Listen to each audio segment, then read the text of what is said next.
Bom, vamos mergulhar direto nisso. Boas-vindas a mais uma das nossas análises. Hoje a gente vai desmontar um texto clássico que traz uma perspectiva bem diferente e, honestamente, muito mais profunda sobre um tema que costuma ser muito mal interpretado, a moralidade. Sabe, muitas vezes a palavra moralidade soa logo como uma daquelas restrições severas, uma prisão ou um conjunto de proibições antiquadas que não fazem o menor sentido. Mas o material que vamos explorar hoje propõe o exato oposto. A ideia central aqui não é olhar para a moral como uma marra chata, de jeito nenhum. A proposta é enxergar a moralidade como um autêntico manual de instruções mecânicas para a máquina humana. É um guia de uso essencial, desenhado com o maior cuidado justamente para o nosso próprio funcionamento. E para entender como essa máquina super complexa opera de verdade, a gente precisa olhar bem de perto para as suas três partes fundamentais.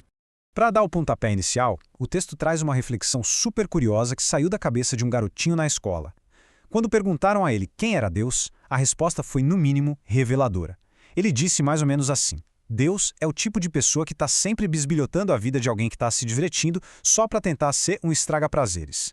Essa frase é simplesmente genial. E por quê? Porque ela captura com perfeição a visão comum e, segundo o nosso autor, totalmente equivocada que grande parte do mundo tem sobre as regras morais. Existe essa crença enorme, muito enraizada mesmo, de que a moralidade existe única e exclusivamente para impedir que os seres humanos aproveitem a vida. Como se houvesse, sei lá, um inspetor de escola eternamente chato no céu, sempre procurando motivos bobos para aplicar castigos e acabar com a diversão de todo mundo.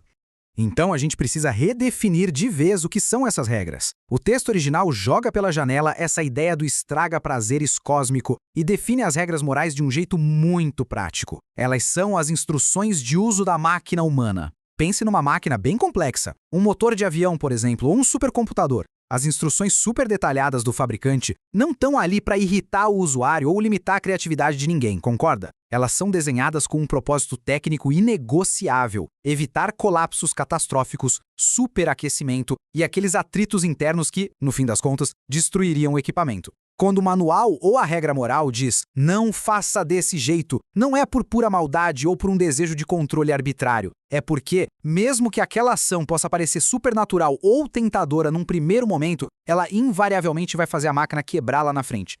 E aqui tem uma comparação no texto que é absolutamente vital a gente entender. Tem um perigo enorme em tratar a moralidade apenas como um ideal moral. Sabe, como se fosse um gosto pessoal refinado. Pense bem, se alguém diz que prefere viver numa mansão clássica em vez de um apartamento supermoderno, tudo bem, é uma preferência estética, puramente opcional. Mas olha só, as regras morais não são como escolher a decoração de uma casa. Elas se parecem muito mais com a mecânica fria e necessária de um carro. Trocar as marchas do jeito certo num veículo não é só um ideal bonito ou uma exibição de talento no volante. É uma condição técnica necessária exigida pela própria engenharia do carro. Se a gente passar as marchas de forma violenta, arranhando o metal a cada troca, a caixa de câmbio vai ser completamente triturada. Então, tratar a perfeição moral como algo que só pessoas especiais, com grandes ideais, devem buscar, bom, isso é um erro mecânico, perigoso. É um erro que ameaça a própria sobrevivência e o funcionamento da nossa máquina humana.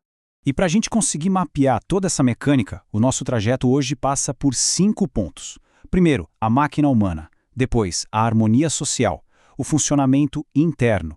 O destino dessa máquina e, para fechar, a perspectiva da imortalidade. Vamos começar pela parte 1, a harmonia social, ou seja, como evitar as colisões. O autor nos dá duas metáforas simplesmente brilhantes para ilustrar essa primeira parte. Vamos imaginar uma gigantesca frota de navios navegando juntos em mar aberto. O primeiro requisito, o mais básico e urgente de todos para essa travessia dar certo, é meio óbvio, né? Os enormes cascos de aço simplesmente não podem colidir uns com os outros. Eles precisam manter a distância correta, a velocidade alinhada e as rotas em perfeita sincronia. Senão, é desastre na certa. Agora, mudando um pouquinho de cenário, pense numa grande orquestra sinfônica. Para que a música soe perfeita, cada instrumento precisa entrar exatamente no milissegundo certo, respeitando o volume e o ritmo dos colegas para criar aquela harmonia de arrepiar. E essa é a parte mais visível e palpável da moralidade. É simplesmente garantir que as peças externas do nosso mundo não se choquem e não causem acidentes dolorosos e supervisíveis para todo mundo. Agora, o que é realmente interessante notar aqui é o que acontece quando essa harmonia externa dá errado. Os resultados da falha moral na esfera social são gritantes, muitas vezes sangrentos e imediatos. É só pensar na devastação de uma guerra, na brutalidade de uma pobreza extrema, na corrosão da corrupção institucional, ou até nas mentiras do dia a dia e nos serviços de péssima qualidade que atrapalham a vida de tanta gente. E justamente por serem consequências tão dolorosas, tão barulhentas e impossíveis de ignorar, a nossa sociedade moderna acabou ficando quase que exclusivamente obcecada por essa primeira camada da moralidade. É exatamente aqui que os grandes jornais, os debates políticos mais acalorados e as discussões de bar se concentram. E faz todo sentido focar nisso. Afinal, é a colisão que a gente sente na pele todos os dias na convivência pública. É o navio batendo violentamente e causando aquele estrago na hora.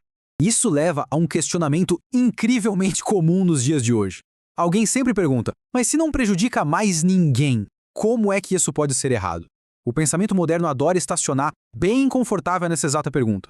A lógica superficial diz que se uma embarcação não bater fisicamente na outra, então absolutamente nada do que acontece dentro daquele navio solitário importa para o resto da frota. Ou seja, apenas o aspecto externo, a simples ausência de batidas, seria o único critério necessário para definir o que é certo ou errado. Só que o texto original bate de frente com isso de forma muito vigorosa. Ele argumenta que focar apenas nas colisões externas, ignorando completamente todo o resto, é um raciocínio trágico e totalmente incompleto.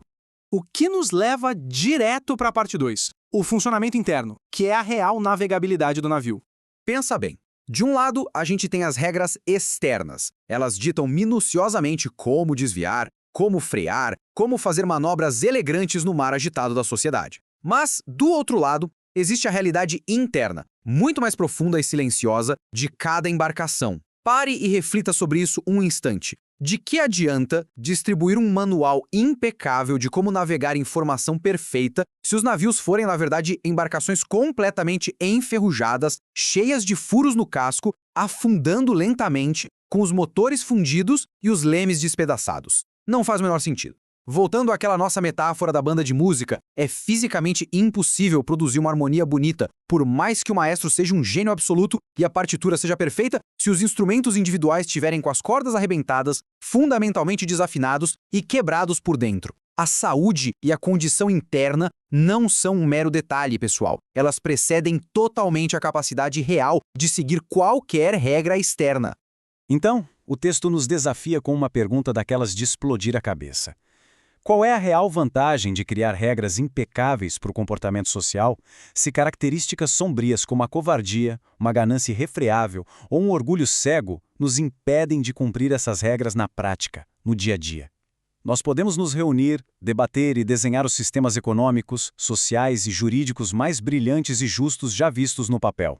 Mas, se os indivíduos de carne e osso, as pessoas que operam, supervisionam e vivem nesses sistemas, continuarem profundamente corrompidos por dentro, o resultado no mundo real vai ser invariavelmente o mesmo: fracasso sistemático e ruína.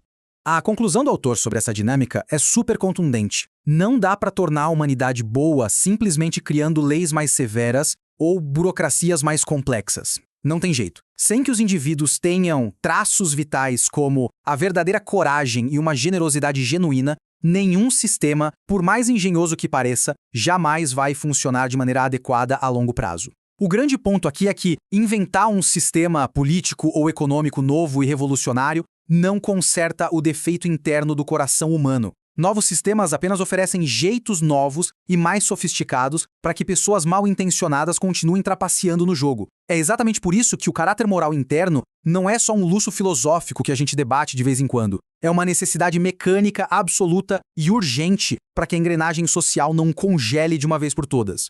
Isso nos guia para a nossa parte 3, o destino, ou seja, o propósito real da frota.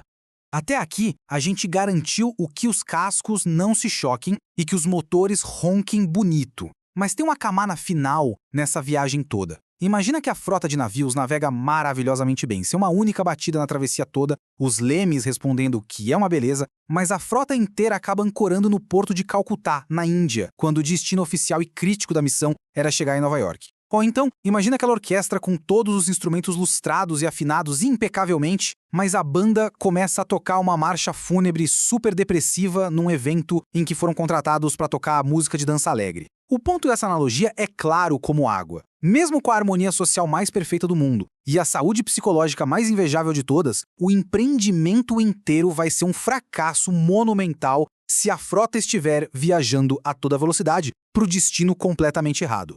Para debater esse destino final, o autor levanta uma questão enorme, que realmente altera todos os nossos paradigmas. Afinal, nós somos os donos absolutos e soberanos dos nossos próprios navios? Ou somos apenas inquilinos, administradores temporários que um dia vão precisar prestar contas a um proprietário legítimo? A visão de mundo que a gente escolhe adotar muda radicalmente o nosso comportamento diário. O material que baseia a nossa análise relata a visão cristã sobre esse ponto específico. Se os seres humanos foram de fato projetados e construídos por um poder superior com um propósito muito claro em mente, então existe toda uma série de deveres, lealdades e instruções desse Criador que precisam obrigatoriamente ser seguidas. São responsabilidades que simplesmente não existiriam se nós fôssemos donos absolutos, independentes e exclusivos de nós mesmos, flutuando sem rumo no meio do cosmos. O que nos traz para o nosso último grande bloco, a perspectiva da imortalidade. 70 anos. Pense num número assim. Se a perspectiva de vida máxima da máquina humana for de apenas 70, 80, vai lá, 90 anos, certas falhas morais podem até parecer, no grande esquema das coisas, meio triviais e perdoáveis. Um mau humor recorrente que afasta alguns amigos, uma pontinha de inveja silenciosa no trabalho ou um egoísmo disfarçado, tudo isso pode ser tolerado pela sociedade e meio que esquecido com o tempo. Afinal, num espaço de tempo tão curto quanto 7 décadas, essas características sombrias simplesmente não têm tempo suficiente para crescer de forma desproporcional e destruir a pessoa de dentro para fora. O estrago total acaba ficando elegantemente contido pelo tempo de vida curto e finito da nossa biologia. Mas isso ilustra de forma brilhante um contraste que é francamente aterrorizante. 1 milhão de anos. Usando esse número para representar a dimensão insondável da eternidade. O texto explica que, sob a premissa de visões de mundo como o cristianismo, a essência do ser humano é eterna. E se uma consciência continuar existindo por 1 milhão de anos, caramba, aquele leve mau humor contínuo ou aquela pequena inveja que antes parecia inofensiva terão um tempo infinitamente longo para se multiplicar, criar raízes e se agravar. O autor nota, de um jeito de dar arrepios, que o agravamento ininterrupto desses defeitos, fermentando por milênios e milênios, criaria um estado de degradação interna tão profundo que a melhor forma de descrever isso seria um verdadeiro inferno absoluto. Sob a luz fria e interminável da imortalidade, o menor defeitinho no motor deixa de ser um aborrecimento suportável e vira uma emergência catastrófica que exige conserto imediato. Essa imensidão absurda de tempo também gera uma implicação política super fascinante e que a gente quase nunca discute. É a delicada balança de valor entre o Estado e o indivíduo. Olha só que interessante. Se a vida humana for apenas mortal, durando os mesmos breves 70 anos de sempre, então um Estado poderoso, uma nação grandiosa, ou uma civilização que tem o potencial de durar mais de 1000 anos, se torna, lógica e matematicamente, a entidade mais importante do tabuleiro. O indivíduo passa a ser só uma pecinha temporária, totalmente descartável em prol da sobrevivência do Estado Supremo. Mas, e aqui o argumento atinge o seu ápice, se a imortalidade for real, a matemática inverte de ponta cabeça. O indivíduo eterno sobrevive a qualquer império. A vida de uma civilização de vários séculos passa a ser só um sopro minúsculo e irrelevante comparada à duração interminável de um único indivíduo. E isso torna cada pessoa incomparavelmente mais grandiosa e mais valiosa do que qualquer estrutura política já erguida em toda a história humana. Então, para amarrar toda essa engenharia super complexa e bonita, existem 3 passos estruturais absolutos para a gente ter um quadro seguro e real da máquina humana. Primeiro passo, a harmonia entre os indivíduos. É garantir que a gente não bata, não fira e não afunde uns aos outros no mar revolto da sociedade. Segundo passo, a rigorosa ordem interna de cada pessoa. É manter a coragem firme, os motores limpos e os lemes funcionando perfeitamente, não importa a tempestade que esteja caindo lá fora. E o terceiro passo, a relação correta entre a humanidade e o seu Criador. É se certificar de que a frota inteira está navegando na direção do porto correto e não rumo a um abismo desconhecido. Avaliar a moralidade humana sem levar esses 3 pontos vitais em consideração é literalmente ter uma leitura perigosamente cega da realidade. O grande desafio de toda essa história é que a nossa civilização moderna funciona, na prática, como um funil de concordância que vai apertando cada vez mais. Quase todo mundo coopera numa boa e super feliz na primeira parte. Todo mundo concorda facilmente que devemos ter relações pacíficas, parar no sinal vermelho, não roubar e evitar o caos nas ruas. A coisa começa a pegar fogo na segunda parte, quando a gente debate quais virtudes internas devemos realmente cultivar, o que é ter um caráter saudável de verdade e o que corrompe a alma. E, finalmente, a ruptura se torna total e absoluta na terceira parte, que é onde nascem as maiores divisões ideológicas do mundo. É quando se discute quem é o Criador, se ele existe, o que ele exige e qual é o verdadeiro destino imortal da humanidade. É exatamente nesse porto final que as visões de mundo batem de frente, se separam de vez e as frotas tomam rumos eternamente opostos. E tudo isso nos deixa com uma reflexão final muito, muito poderosa e, confesso, um tanto incômoda para encerrarmos a nossa exploração de hoje. Se os nossos navios internos estão quebrados, enferrujados e afundando secretamente, longe dos olhos do público, será que realmente importa o quão bem e com quanta elegância a gente navega pelas águas rasas e passageiras da sociedade? As rigorosas instruções dessa máquina são super claras e não nos deixam fugir para sempre da verdade sobre quem nós somos. Esperamos muito que essa análise tenha ajudado a clarear a engenharia vital por trás das regras morais, mostrando que elas são, de verdade, muito mais do que restrições antigas e chatas. Elas são as garantias da própria vida. Continuem questionando, investiguem essas maravilhosas engrenagens da máquina humana e a gente se vê na próxima análise